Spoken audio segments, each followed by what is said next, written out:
টপি কাশ্মীর হুজুর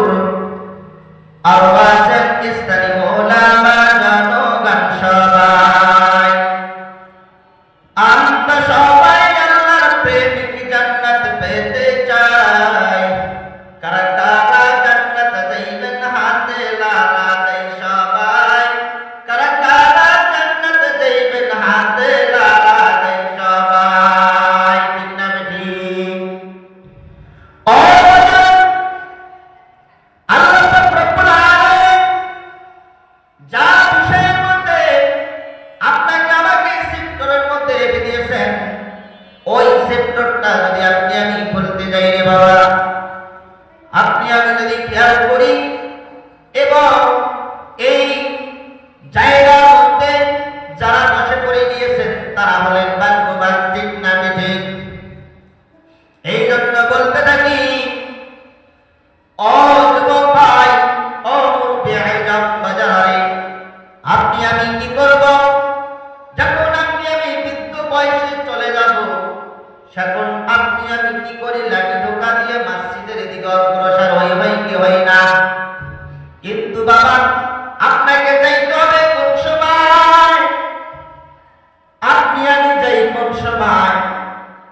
আল্লাহ পাক রব্বুল আলামিন বললেন এ দুনিয়ার মানুষ তোমার ইবাদত করো যুবককালে জ্ঞান বয়সে ওই সময় তুমি ইবাদত করলা না আল্লাহ তাআলাকে ডাকলা না না ডাকার কারণে তুমি তো ক্ষতিগ্রস্তের মধ্যে পড়ে গেলা এমন এক জায়গায় পড়ে গেলা যে আল্লাহ তাআলা তোমাকে আয়েশ নিয়ামত সব কিছু দান করলেন ওই নিয়ামতে তুমি আমি শুকরিয়া আদায় করি না হয়তো বা বেকারি আপনাকে আমাকে এমন অসুস্থ বানায়া রংপুর মেডিকেল হাসপাতালে রাখতে পারবেন কিনা বলেন এই রংপুর শহরের মুসলমান এই আল্লাহর গোলাম ভালো করে কথাগুলো শ্রবণ করতে হবে দিলের কান দিয়ে আমার বিশ্বাস করতে হবে একদিন আনতে হবে আল্লাহ তাআলাকে বিশ্বাস করতে হবে রব্বে কারীম যা বলেছেন সেই কথার দিকে তাকায়া তাইনা আল্লাহর ইবাদত করতে হবে আল্লাহ পাক রব্বুল আলামিন বলেছেন মা খালাকতুল জিন্না ওয়াল ইনসা ইল্লা লিয়াবুদুন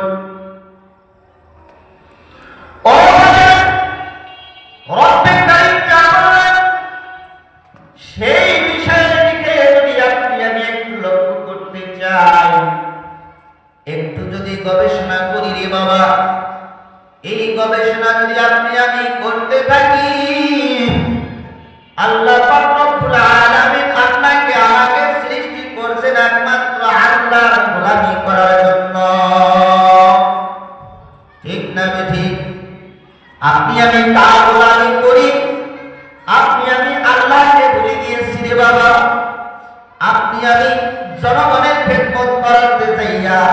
জনগণের মধ্যে থেকে আপনি আমি আর ওই খেদমতে থাকতে চাই না রে বাবা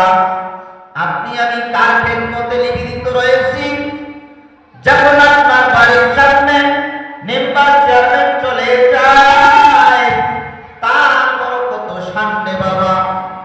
একজন আলেম আপনার সামনে চলে যায় আলেমকে আপনি আমি দেখতে পাই না